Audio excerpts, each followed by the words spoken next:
사랑하는 행복한 교회 성도 여러분, 오늘은 4월 14일입니다. 에스겔서 이 33장 두 번째 부분을 오늘 하게 되었습니다. 이스라엘 백성들이 BC 597년도에 1차 바벨론과 그 이스라엘이 전쟁을 해서 패했습니다. 물론 그때는 남유다만 남아있었는데 10년 후에 BC 587년도에 2차 바벨론과 남유다가 전쟁을 해서 이때는 완전 패하게 되었습니다. 그래서 이스라엘이라는 또 남유다라는 나라는 이제 더 이상 존재하지 않았던 것입니다. 이런 배경을 깔고 오늘 본문을 다시 한번 보게 되겠습니다. 오늘 하나님이 주시는 말씀의 본문은 에스겔서 33장 21절부터 33절까지의 말씀입니다. 성우들이 읽어주는 하나님 말씀을 듣고 다시 오겠습니다. 우리가 사로잡힌 지 12년 10월 5일에 예루살렘에서부터 도망하여 온 자가 내게 나와 말하기를 그 성이 함락되었다 하였는데, 그 도망한 자가 내게 나오기 전날 저녁에 여호와의 손이 내게 임하여 내 입을 여시더니, 다음 아침 그 사람이 내게 나올 임시에 내 입이 열리기로 내가 다시는 잠잠하지 아니하였노라.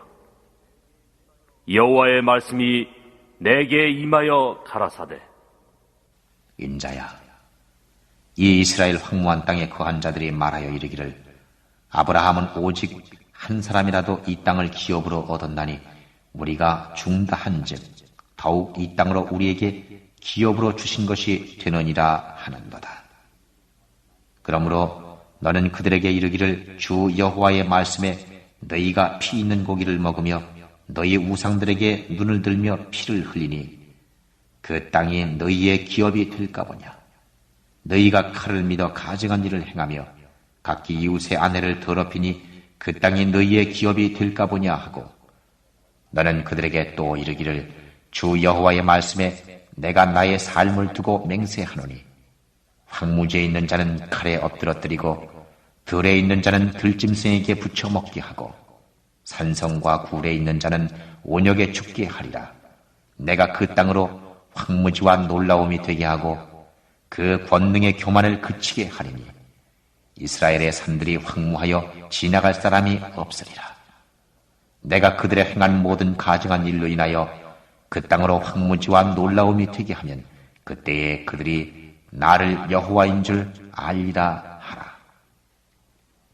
인자야, 내 민족이 담 곁에서와 진문에서 너를 의논하며 각각 그 형제로 더불어 말하여 이르기를 자, 가서 여호와께로부터 무슨 말씀이 나오는가 들어보자 하고, 백성이 모이는 것 같이 내게 나아오며 내 백성처럼 내 앞에 앉아서 네 말을 들으나 그대로 행치 아니하니 이는 그 입으로는 사랑을 나타내어도 마음은 이욕을 쫓음이라.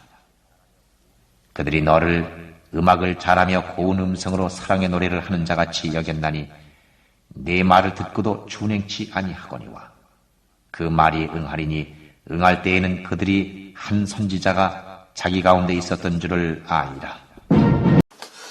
오늘 본문을 보게 되면 BC 587년도에 이 바벨론의 포로로 잡혀가 있었던 에스겔에게 소식이 들려왔습니다. 드디어 하나님의 심판으로 말미암아서 예루살렘이 파괴되고 온 유다 땅이 이제 바벨론의 군사들에게 짓밟히게 되었다는 것입니다.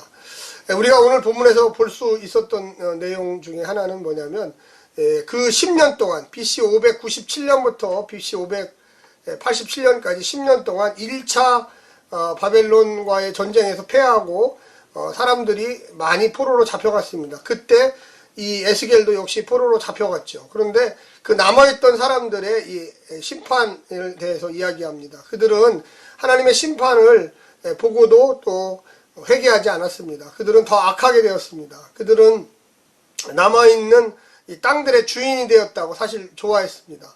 많은 엘리트들이 BC 597년에 이미 잡혀갔고요. 그리고 그들은 남아있으면서 더 포악한 짓을 하기 시작했습니다. 회개하고 자복하고 겸손하고 뭔가 하나님께 돌이키는 행동을 할 것이 아니라 그들은 아주 심한 악을 행하는 일들을 하게 되었다는 것입니다. 이때 BC 587년도에 바벨론에 있었던 이 에스겔은 다시 하나님이 함께 하셔서 입을 열어주셨습니다. 그래서 그는 다시 예언하기 시작했습니다. 그러면서 이제 나라가 완전히 망하게 되는 그런 상황 속에서 이 에스겔에게 하나님은 다시금 이야기하기 시작하는 것입니다. 가나안 이스라엘 백성들의 착각을 꾸짖었던 거죠. 너희가 1차로 잡혀갔던 엘리트들 때문에 남아있는 자들이 이건 우리 땅이다.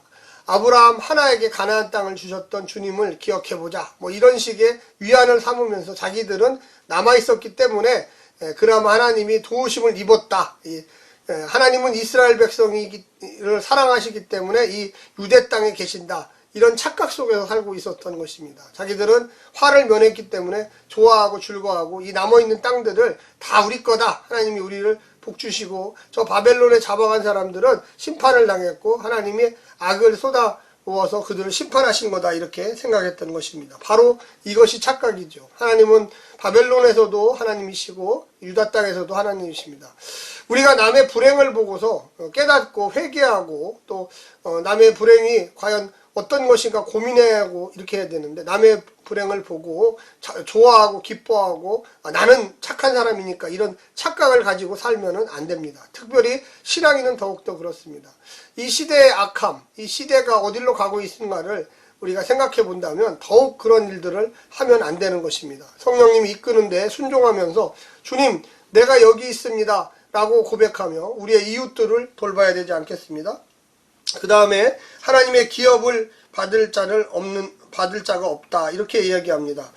우리가 이 땅을 생각할 때에 왜 가나안이 멸망했을까? 왜 그 당시에 하나님의 축복을 주시기로 이 다윗과 약속했고 그 이후에 많은 왕들에게 약속했는데 결론적으로 북이스라엘은 100년 전에 722년에 BC 722년에 멸망했습니다. 그리고 남유다, 유다와 이 베냐민 역시 그 이후 한 100년 정도 있다가 완전히 멸망하게 됩니다.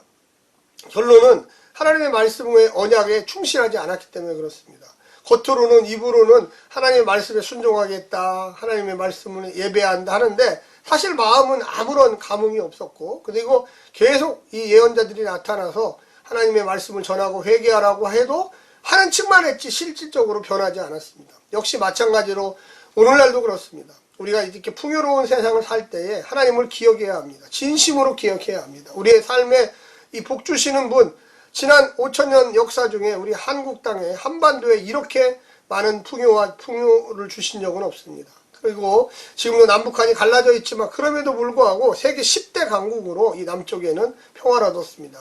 저 북쪽이 저렇게 된 게 꼭 뭐 어떤 일일까요?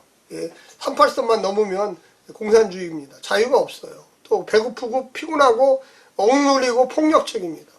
또 북쪽에서 볼 때 이 남쪽에 너무 자유가 풍부하고 또 먹을 것이 풍부하고 또한 하고 싶은 일도 다 할 수 있는 그런 민주주의 국가입니다. 그런데 우리는 어떻게 생각해야 될까요? 서로를 비방하며 저들은 하나님께 심판받았다, 저들은 하나님께 축복받았다 이렇게 해야 될까요? 아닙니다. 깨어 있어야 돼요. 앞으로 통일시대를 대비하고 하나님이 우리에게 주신 것은 무슨 뜻인가 고민해야만 하는 것입니다. 마지막으로 겉과 속이 다른 자입니다. 이스라엘이 멸망했던 이유 중에 하나는 뭐냐면 그들이 예배를 드리지 않았습니까? 아닙니다. 드렸습니다. 그들이 기도를 하지 않았습니까? 드렸습니다. 제사가 없었습니까? 있었습니다. 속이 없었다는 거죠. 겉만 있었고 마음은 엉뚱한 곳에 있었습니다. 우리의 심령에 인간의 포악함이 들어있습니다.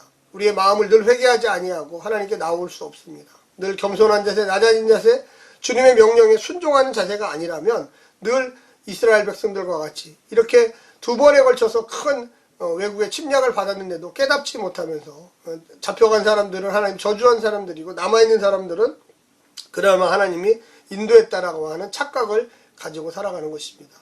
누가 적자라는 것이 중요한 게 아닙니다. 정말로 마음과 성품을 다하여 이 시대에 우리가 그리스도의 복음을 믿고 하나님의 말씀대로 살아가는 그 모습을 가지고 살아야만 하는 것입니다.